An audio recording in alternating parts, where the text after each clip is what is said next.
हे प्यार प्यारे cute cute viewers, कैसे हैं आप? आई होप आप सभी अच्छे होंगे। और मैं आप सभी का स्वागत करती हूँ लवली एंड फैज़ की लव स्टोरी में। तो अब आप लोगों ने चैनल को सब्सक्राइब नहीं किया तो चैनल को सब्सक्राइब कर लीजिए और कमेंट में मुझे ज़रूर बताएं आज की स्टोरी आपको कैसी लगी। आप लोग तो बताते ही नहीं है कमेंट में, और स्टोरी पसंद आए तो एक छोटी सी लाइक कर दीजिए। और हाँ, आप सब्सक्राइब करें तो जो बेल आइकन है उसे भी प्रेस करना मत भूलें। तो चलिए हम अपनी स्टोरी को कंटिन्यू करते हैं। Let's start continue story. तो प्रीवियस पार्ट में हमने देखा ही था, प्रिया को बताती है अमन भाई फैज़ को पसंद करते हैं। ये चीज़ सुन के लवली का तो दिल ही टूट जाता है। वहाँ फैज़ की अम्मी लवली को उसके घर जाने के लिए कह देती हैं और वो प्रॉमिस करती हैं कि वो फैज़ की शादी उसी से कराएंगी, लेकिन अभी के लिए वो उसे जाने के लिए कहती हैं। तो लवली अपने घर आ जाती है और वो आके अपने डैड मॉम को हक करके रोने लगती है। जब उसके मॉम डैड को पता चलता है फैज़ का रिश्ता होने वाला है तो उनसे भी नहीं सहन होता है। वो लवली को और रोता हुआ नहीं देख पाते हैं और सीधे लवली के मॉम डैड फैज़ के घर पे आ जाते हैं, जहाँ वो देखते हैं कि डीआईजी साहब और फैज़ के अब्बू बातें कर रहे होते हैं।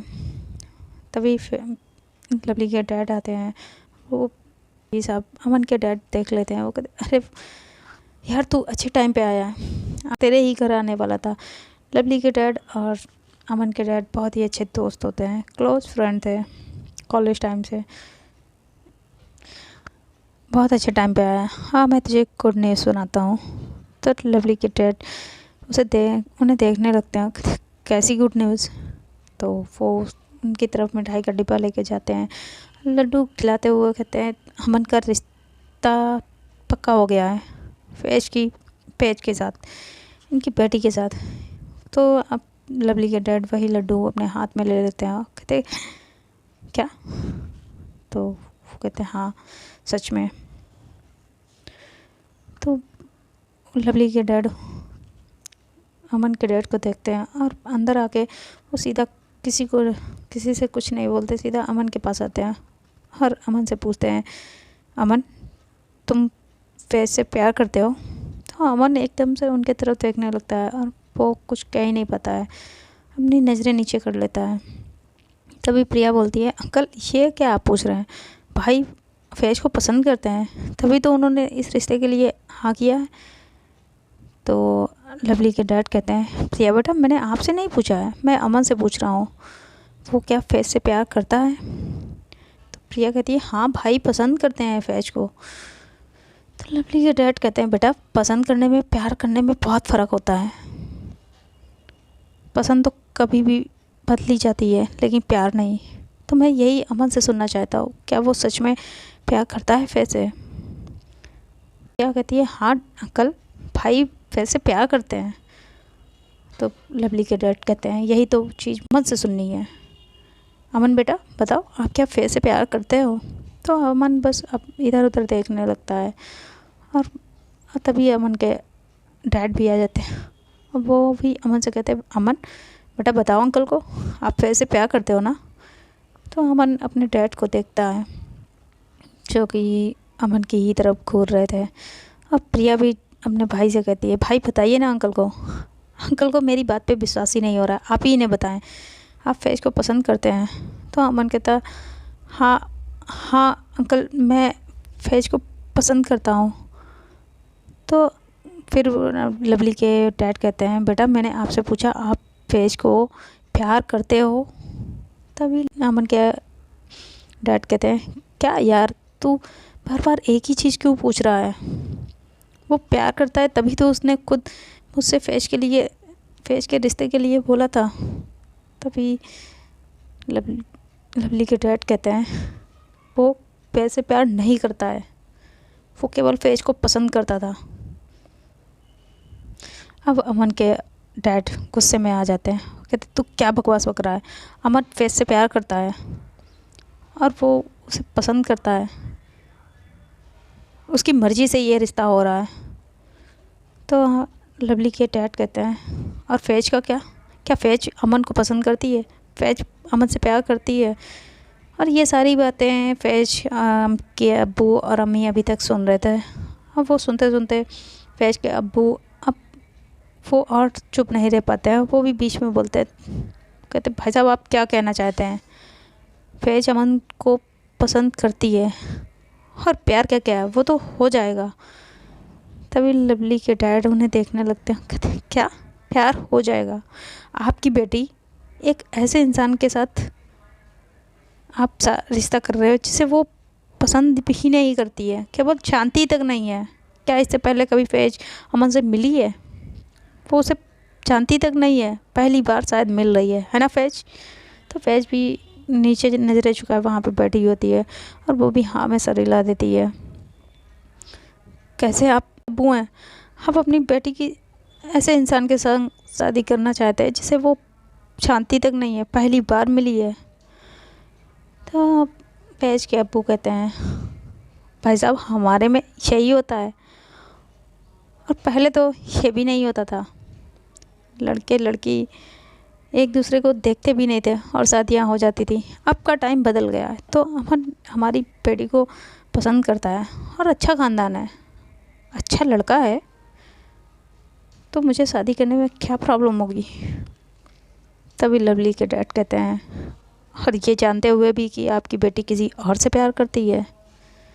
कि डैड का इतना कहना होता है। तभी फ़ैज़ के अब्बू उन पे चिल्लाते, कहते भाई साहब बस बहुत हो गया, आपने हमारे ही घर पे आके बहुत बकवास कर ली, अब और मैं नहीं सुनूंगा।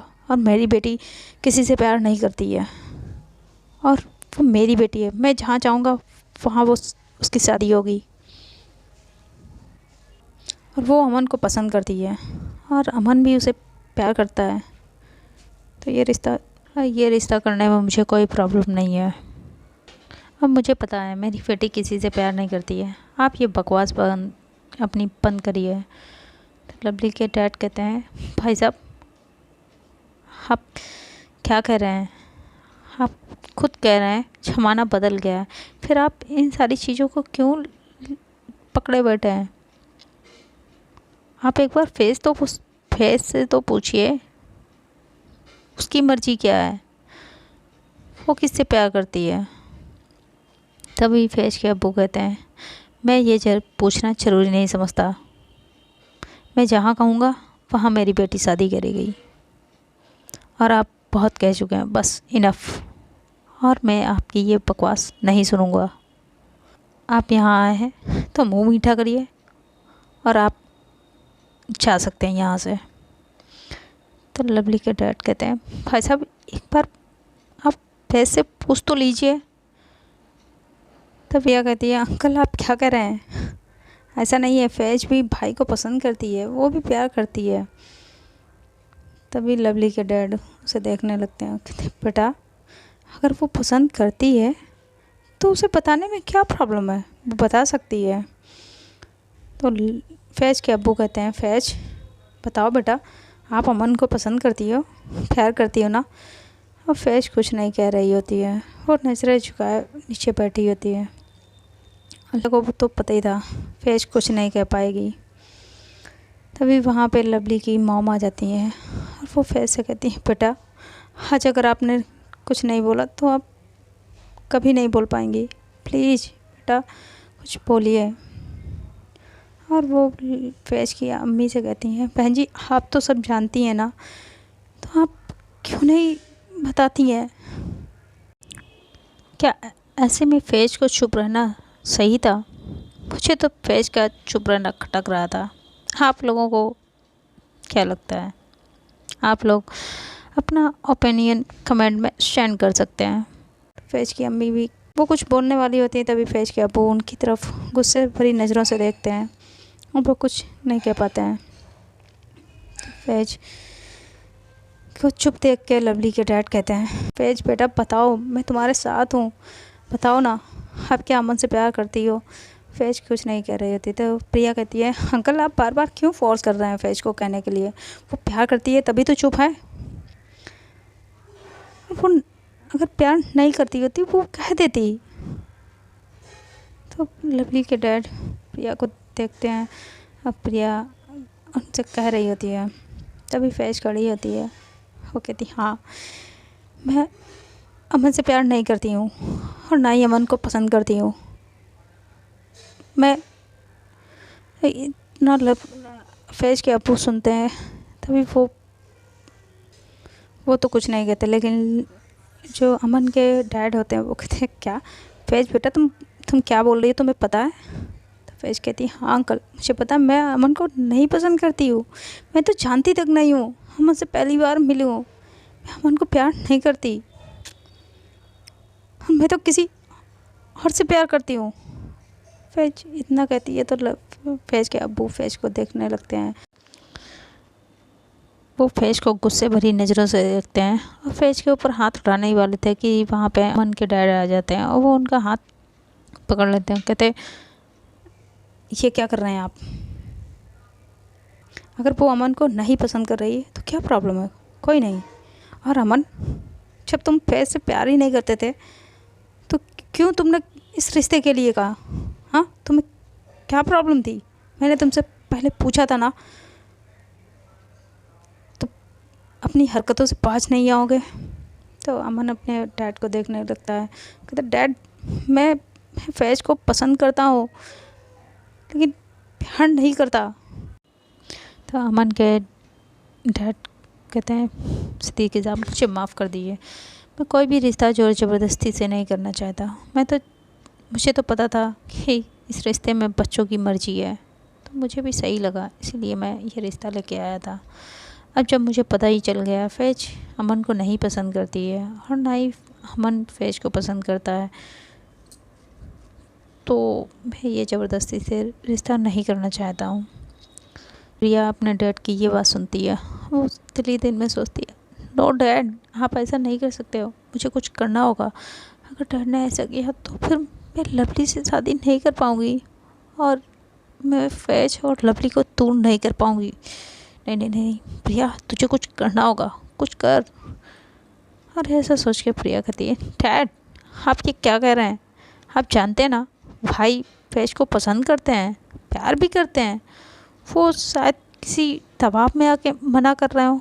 तो अमन कहता है नहीं प्रिया, मैं किसी दबाव में नहीं आके मना कर रहा हूँ, और मैंने तो तुम्हें पहले ही बोला था मैं फैज़ से प्यार नहीं करता हूँ, मैं तो किसी और से प्यार करता हूँ। और ये के डैड सुनते हैं तो वो अमन के पास आते हैं और उनके स्लैप करते हैं। तो अमन अपने डैड को देखने लगता है, उसके गाल पे वो अपने गाल पे हाथ रख लेता है और अपने डैड को देखने लगता है। तो उसके डैड कहते हैं मैंने तुमसे पूछा था ना, तुमने फिर मेरा सबके सामने मुझे शर्मिंदा कर दिया, चलो यहाँ से। लेकिन प्रिया वहाँ से नहीं जाती, वो कहती डैड डैड मेरी बात सुनिए, वो भाई प्यार करते हैं फैज़ से, वो पसंद करते हैं। अमन के डैड कुछ नहीं सुनते हैं, वहाँ से सीधा अपने कार में आके बैठ जाते हैं। तो फैज़ के अब्बू जो होते हैं वो वहाँ उनके पीछे पीछे आते हैं, कहते हैं सर प्लीज़ सुनिए, तो वो मेरी बेटी नादान है, आप ऐसे मत जाइए, अमन मुझे पसंद है, मेरी फैज़ के लिए वो सही है, मैं ये रिश्ता करना चाहता हूँ, प्लीज़ सर। अब पता नहीं यहाँ क्यों फैज़ के अब्बू बार बार अमन के मना करने पर भी वो इस रिश्ते के लिए हामी भर रहे थे। वो लिटरली अमन के डैड के सामने किड़किड़ाने लगते हैं, लेकिन अमन के डैड कहते जब बच्चे ही एक दूसरे को पसंद नहीं करते हैं तो उन्हें इस ज़बरदस्ती रिश्ते में बांध के क्या मिलेगा हमें।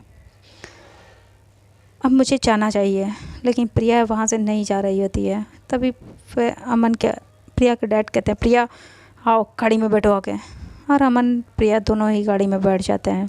इधर फैज़ के अब्बू बहुत गुस्से में आते हैं और फैज़ पे हाथ उठाने वाले होते हैं। तभी लवली के डैड वहाँ पे आके उनका हाथ रोक लेते हैं, कहते क्या कर रहे हैं आप? के डैड का हाथ उससे अपना हाथ छुड़ाते हैं, कहते भाई साहब बस करिए, बहुत आपकी मैंने बकवास सुन ली, आप मेरे घर से जा सकते हैं, और मेरी बेटी किससे शादी करेगी किससे नहीं ये फ़ैसला मैं करूँगा, आप नहीं, चाहिए यहाँ से। और वो फैज़ को पकड़ते हैं, कहते भाई बताओ तुम किससे प्यार करती हो, कौन है वो, मैं उसे छोड़ूंगा नहीं, कौन है? तुम्हारी वजह से आज इतना अच्छा रिश्ता गया। लवली के डैड कहते हैं भाई साहब, क्या आपके लिए अपने बच्चे की खुशी से बढ़ के आपकी आपके लिए ये रिश्ता इम्पोर्टेंट है? हाँ। तो फैज़ के अब्बू कहते हैं हाँ, मेरे लिए मेरे बच्चों की खुशी से ज़्यादा बढ़ के। उसके अब्बू कहते हैं बताओ फैज़, तुम किसे पसंद करती हो, कौन है वो? लवली फैज़ एक बार लवली के डैड की तरफ देखती है। वो कहती अब्बू अब्बू मैं लवली से प्यार करती हूँ, लवली को पसंद करती हूँ। अब ये तो सुन के फैज़ के अब्बू के पैरों तले ज़मीन खिसक जाती है। वो कहती व्हाट, तुम्हारा दिमाग ख़राब हो गया? तुम लवली से प्यार करती हो?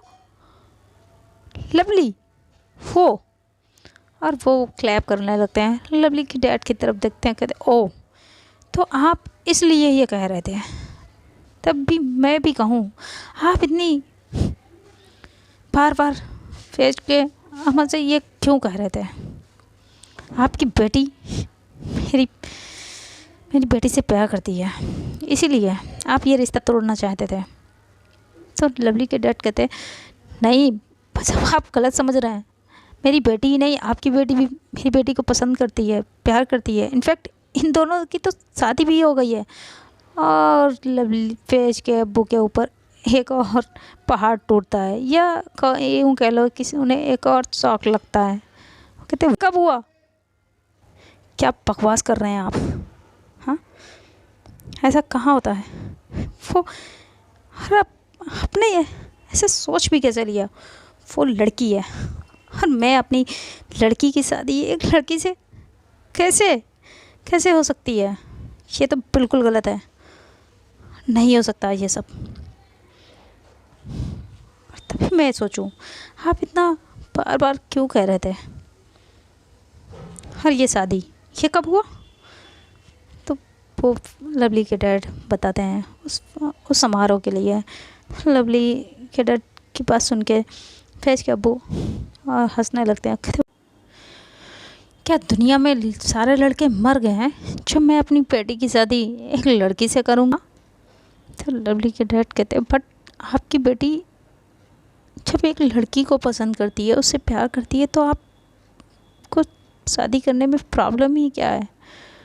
तो फैज़ के अब्बू कहती प्रॉब्लम, यही तो प्रॉब्लम है कि आपकी बेटी लड़की है। अगर वो लड़का होती तो मुझे कोई प्रॉब्लम नहीं थी। और आपने कहीं सुना है कि लड़की लड़की की शादी होती है? But nonsense. और आप अपनी बकवास बंद करिए।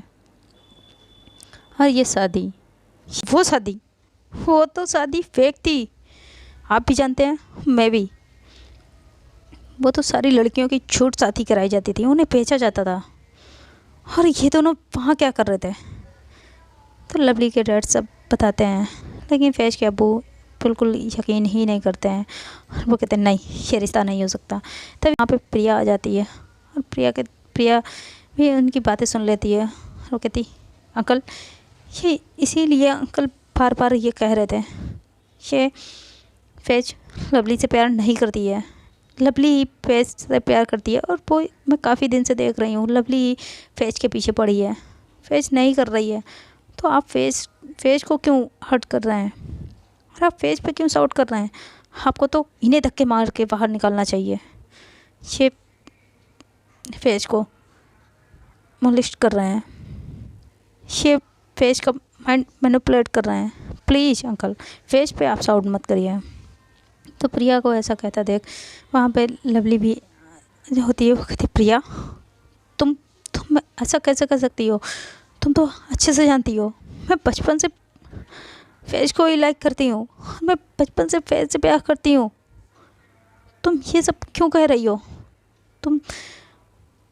तुम्हें जब मैं हासिल नहीं हुई तो तुम ऐसी बकवास बक रही हो। तो प्रिया कहती है क्या मैं तुमसे प्यार करती हूँ, मैं तुम्हें हासिल करना चाहती हूँ? नो लवली, मैं तुम्हें पसंद भी नहीं करती हूँ। और इनफैक्ट तुम लाइक करती होगी फैज़ को, फैज़ तो नहीं करती होती तो वो अब तक अंकल को बता देती ना। अंकल आप पूछिए ना फैज़ क्या लवली को लाइक करती है। अब प्रिया को पूरा कॉन्फिडेंस होता है कि फैज तो अपने अब्बू के सामने कह ही नहीं पाएगी। उनकी इतनी डांट सुनने के बाद शायद ही कोई लड़की कह ही पाती है अपने अम्मी अब्बू के सामने, कोई नहीं कह पाता है। फिर ऐसी चीज़ें तो समाज में वैसे भी कोई लड़की नहीं कह पाती है। तो प्रिया को तो पूरा कॉन्फिडेंस होता है कि फैज नहीं कह पाएगी। तो फैज के अब्बू फैज से पूछने लगते हैं, फैज क्या सच में तुम लवली से प्यार करती हो?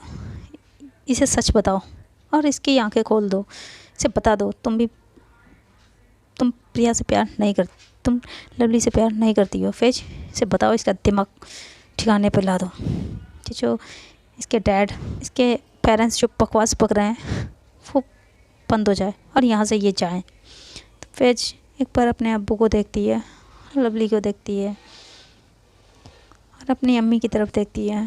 तो लवली कहती है, फैज प्लीज़ आज कुछ तो बोलो, फैज प्लीज़ बोलो। लेकिन फैज कुछ नहीं बोलती है, अपना नज़रें नीचे झुका लेती है।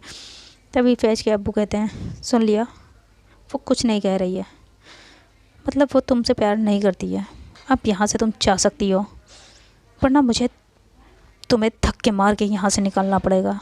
और ऐसे कह के फैज के अब्बू लवली के डैड की इंसल्ट करने लगते हैं और वो बहुत ही भला बुरा उन्हें कहने लगते हैं, जिसे अब लवली नहीं सुन पा रही होती है। तो फिर लवली गुस्से में आ जाती है, वो कहती, फैज प्लीज़ अगर तुम मुझसे प्यार नहीं करती हो एक बार कह दो।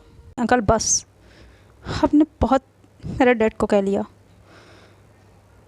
तभी फैज के अब्बू कहते हैं, हाँ तुम्हें सुनने में बहुत ख़राब लगा, ऐसे ही मुझे भी ख़राब लग रहा है। तुम्हें क्या लगा तुम ये बकवास अपने डैड के साथ आके यहाँ ये बकवास करोगी, मैं मान जाऊँगा? तुम मेरी पूरी बरादरी के सामने मेरी हर्ट करना चाहती हो, पूरी बरादरी के सामने? तो लवली कहती, अंकल मैं नहीं, इंसल्ट तो आप मेरी डैड के कर रहे हैं। फैज के अब्बू कहते हैं, तुम ये बकवास करके पूरी बरादरी के सामने मुझे एम्बैरसिंग करना चाहती हो ना? और ये कभी नहीं होगा लवली, कभी नहीं। अपने डैड को लो, यहाँ से निकल जाओ, दफ़ा हो जाओ यहाँ से। हम कहते हैं, अंकल प्लीज़ एक बार आप फैज की बात तो सुन लो। तभी वो लवली के पास आते हैं, उसका हाथ पकड़ते हैं, कहते हैं, मैं तुम्हारे डैड की बहुत इज्जत करता हूँ, बहुत रिस्पेक्ट करता हूँ, इसलिए कुछ नहीं कर रहा हूँ, वरना अभी एक कॉल पे मैं पुलिस को कॉल करूँगा और तुम दोनों को धक्के मार के इस घर से बाहर निकाल दूँगा, तुम्हें और तुम्हारे पेरेंट्स को धक्के मार के इस घर से बाहर निकाल दूँगा। ऐसा करने पर मुझे मजबूर मत करो। और वो लवली का हाथ पकड़ के बाहर निकालने लगता है। तभी फैज कहती, अप्पू बस करिए, आप और कितनी इंसल्ट करेंगे उन लोगों की, कितनी? और लवली सच कह रही है, मैं भी लवली से प्यार करती हूँ। हाँ अब्बू, मैं लवली से प्यार करती हूँ। और ये चीज़ लवली फैज के अब्बू सुनते हैं, कहते वो शॉक्ड रहते हैं। वो लवली का हाथ छोड़ देते हैं और वहीं पे फैज के पास आते हैं और फिर फैज के स्लैप करते हैं, जिससे फैज वहीं सोफे पे गिर जाती है। क्या बकवास है ये, आज तक कहीं सुना है लड़की लड़की से प्यार करती है? तो पागल हो गई है, मेरी बरादरी में हक कटाएगी? बकवास बंद कर, और तेरा तो रिश्ता अमन के साथ ही होगा। अब प्रिया ये सुनती है, वो तो बहुत खुश हो जाती है। कहती फैज खड़ी होती है, कहती अब्बू नहीं, मैं अमन को पसंद नहीं करती, मैं लवली से प्यार करती हूँ और मैं लवली के साथ मेरी शादी हो चुकी है। तो फैज के अब्बू कहते वो छोटी शादी, उसे मैं नहीं मानता, मैं क्या, इनफैक्ट कानून भी नहीं मानेगा, और तो चल। और फैज का हाथ पकड़ के वहाँ से ले जाने लगती है। तभी नेहा आती है, वो भी कहती है अब्बू वो सच कह रही है, वो लवली से बहुत प्यार करती है और लवली भी उसे बहुत प्यार करती है।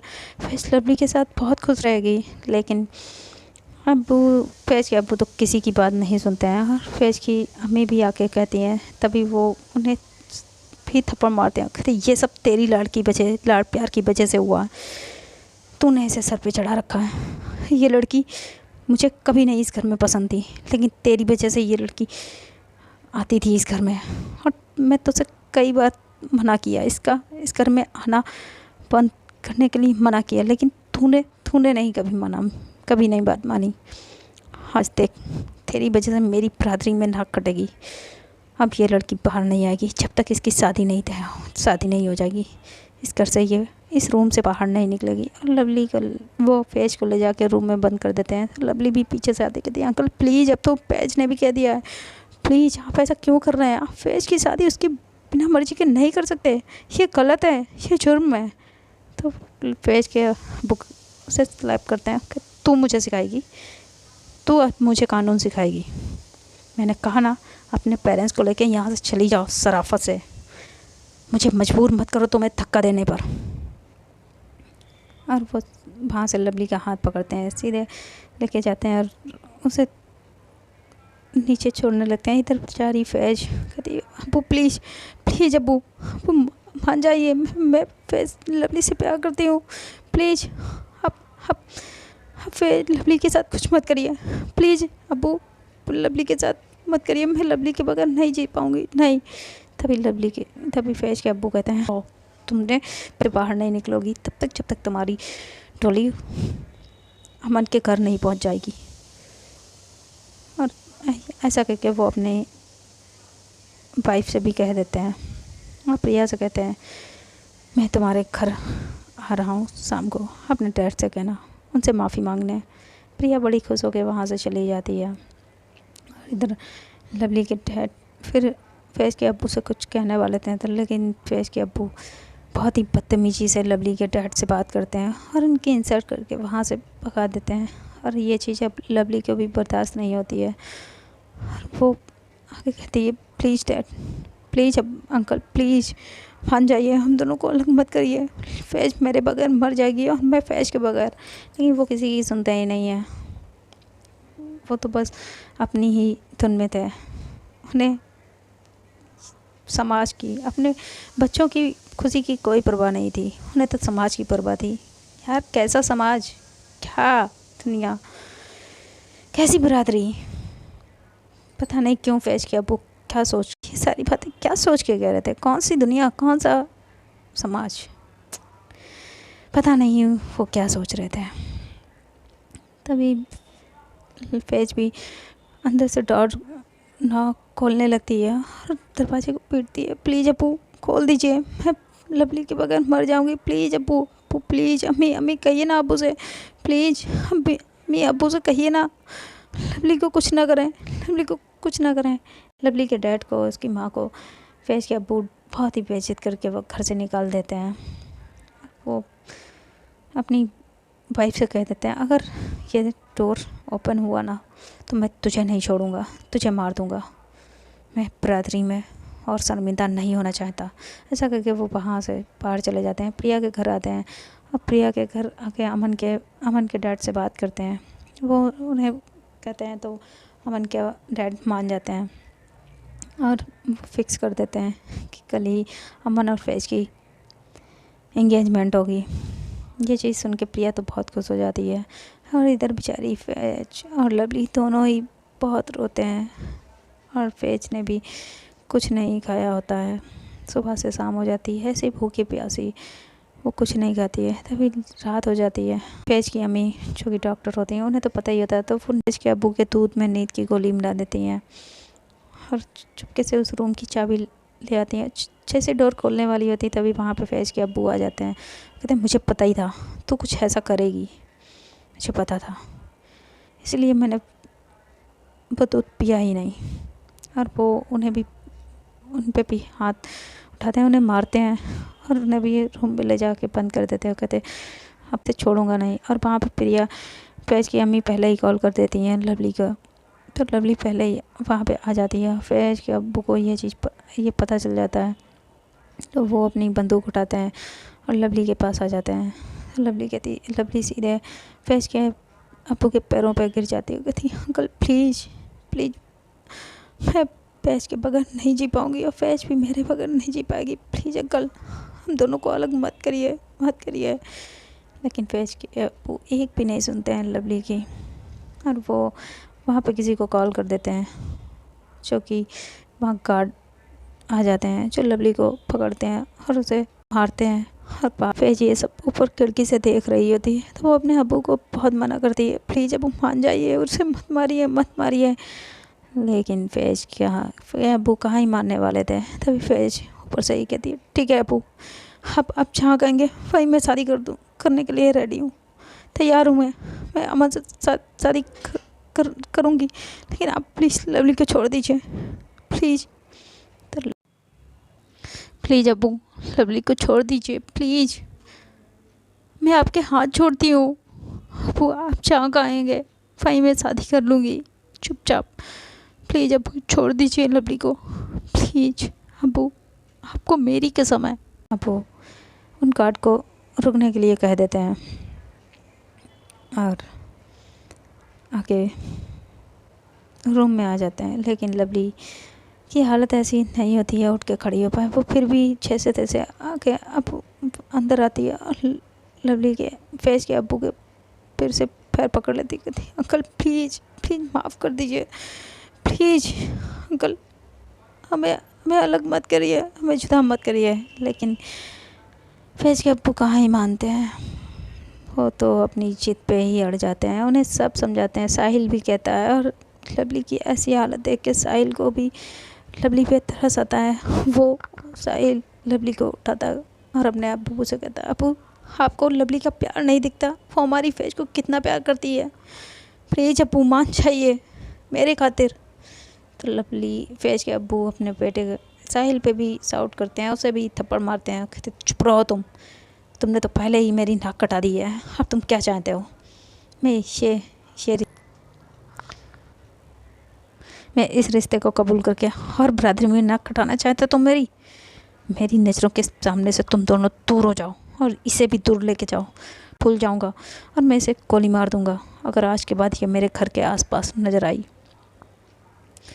साहिल लवली को ले जाने लगता है, लेकिन लवली तो वहाँ से जा ही नहीं रही होती है। तो जैसे तैसे करके साहिल उसे पकड़ता है और लेके जाता है वहाँ से और उसे उसके घर पे छोड़ आता है, जहाँ अधमरी हालत में लवली को देख के लवली के डैड का तो सीना चल ही हो जाता है और वो तुरंत ही आते हैं, लवली को उठाते हैं, डॉक्टर को कॉल करते हैं। तो वहाँ पे तुरंत डॉक्टर आ जाते हैं जो लवली की ड्रेसिंग करते हैं, उसे पट्टी वट्टी बांधते हैं और सुबह जैसे तैसे सुबह भी होती है। अब अमन के डैड और फैज के अब्बू दोनों ही मिलकर एंगेजमेंट की तैयारी करने लगते हैं। इधर लवली जो कि अभी भी बेहोश थी, तो लवली के डैड उसके पास बैठे हुए होते हैं और लवली की अम्मी माँ भी वहीं पे बैठी होती हैं। तभी वो न्यूज़ पे सुनते हैं कि कंपनी के शेयर्स गिर चुके हैं और उन्हें कई सारे उन्हें प्रोजेक्ट जिनके थे, तो जो इन्वेस्टर थे वो सब अब उनके पास कॉल करने लगते हैं और वो अपना जो इन्वेस्ट करने वाले थे वो मना कर देते हैं प्रोजेक्ट के लिए, जिससे लवली के डैड को बहुत ही ज़्यादा लॉस होता है। और इधर अमन के डैड और फैज के अब्बू दोनों ही इंगेजमेंट के लिए तैयारियां कर रहे थे। देखते देखते शाम हो जाती है। फैज ने उस दिन भी कुछ नहीं खाया होता है, ना ही पानी पिया होता है, जिससे अब फैज काफ़ी वीक हो चुकी थी, उससे सही से चला भी नहीं जा रहा था। तभी फैज के अब्बू आते हैं रूम में और उसे कपड़े देते हैं इंगेजमेंट के लिए और अपनी वाइफ से कहते हैं इसे बहुत जल्दी रेडी करके नीचे लेके आओ। तो फ्रेंड आके देखते हैं क्या होता है, क्या फैज की इंगेजमेंट हो जाएगी या लवली कुछ करेगी। ये जानने के लिए आप लोगों को नेक्स्ट पार्ट देना होगा, उसे मत करिएगा। तो आप लोगों को अगर ये स्टोरी पसंद आए तो लाइक कर दीजिए और शेयर कर दीजिए, कमेंट में मुझे ज़रूर बताएं आज की स्टोरी कैसी लगी। तो मिलते हैं नेक्स्ट पार्ट में। Bye, till then tata, good night.